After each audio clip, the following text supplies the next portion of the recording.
right, for English language arts, here is our objective for today. I will be able to use text evidence to support my inference.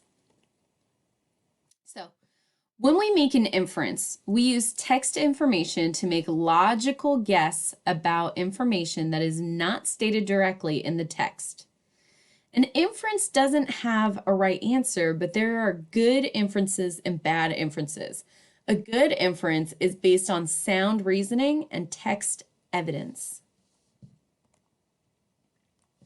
So, how do we learn about characters? It has a lot to do with inferences. You don't have to answer this question because I'm going to talk about it. You don't just learn about the facts that are happening in the story, as we've talked a lot about inferences, but we're also using things that we've experienced and to understand what that character might be going through, because there's a lot of things that are unsaid in a story. For instance, like how a character feels, and we got to kind of take away from what they're doing. What are their actions? And how is that telling us how they're feeling about what's going on? So that's going to be your practice for today. You're going to reread paragraphs 40 through 49 of Sarah and the Chickens. How does Sarah's mood change as a result of Maggie's visit? What story details allowed you to make this inference? Okay, so we know that Sarah's mood changes, but how do we know that for sure? There are actions and action words that Sarah does. And when I'm talking about action words, we're talking about verbs, all right? And those verbs can include running, jumping, smiling, crying. All of those things give us clues as to how a character feels. So when you're annotating, as you read, underline the story details that show you Sarah's mood, and then you're going to fill out this chart. So here I want what is happening in the paragraph, okay? So you're taking exactly what's from the paragraph. This is like your key details. You're putting in the key details exactly what was in the paragraph. Then I want you to put here the character's actions, okay? These are those action words that crying, smiling, jumping, running, all of those types of words that you might find in those paragraphs, I want you to put here. Then you're telling me your inference. Your inference is basically a summary of what you think Sarah's mood is. How does Sarah's mood change? You're answering the question on this slide. How does Sarah's mood change as a result of Maggie's visit?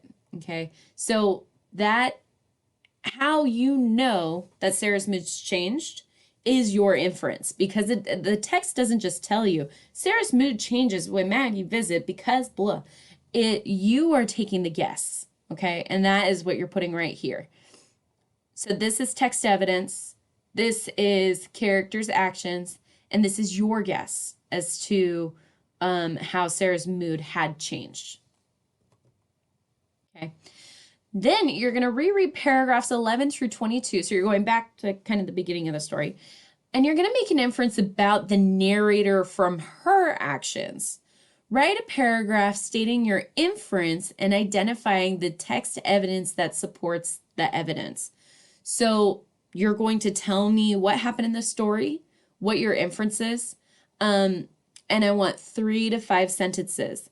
One of those sentences can be quotes from the story, okay? So that way you have your text evidence within this paragraph. Next, you're on body paragraph 3. You guys are doing an amazing job on your body paragraphs for your essay.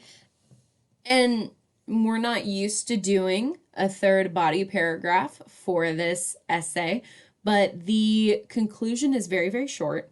And so after this, then tomorrow you'll be doing your conclusion that is very brief, and then you'll be copying and pasting over your information for your final essay for you to format and make it look, indented paragraphs, skipping a line in between each paragraph, and creating that beautiful format. After that, I do have a little bit of a project for you. If you are up for it, it is kind of extra credit, but it is pretty fun and pretty cool. So, throwing that out there. Here are the questions, and you're going to write them in full sentences. What activities could they do? So, if you're doing New York, and I'm going to New York, what should I do? I land there, and I'm at the airport. Where do you think the first place that I should go is? Okay. However, you're not writing, I think you should go blah, blah. You remember that this is an informational essay. Okay. So we do not use I, we, us, anything like that. You need to put like an activity you, because you're addressing the reader, and that is fine. Or you could say people. An activity people like to do in New York is, what places could they visit? Some people could visit the, and that would be a way for you to put it in a non-opinion, informational way, is by not saying I, we, me, you. Just a moment ago, I said that you could address the reader. That's actually not true. In an informational piece, you don't really want to address the reader. Okay. You could do that in an opinion and not really in a narrative, but I don't want it here in an informational piece. Here are your resources for research. And to know where to go and what to do, Google Earth is actually pretty cool because after you type in the city name, it has all of these different points of interest after you click on the area.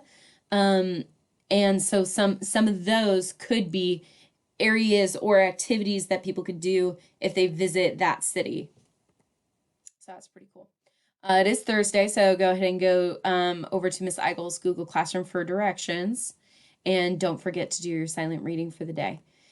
Also, please click the turn in button when you are done with your assignments, so that way I know that it is ready to be graded. All right, you have a wonderful Thursday, and I will talk to you later.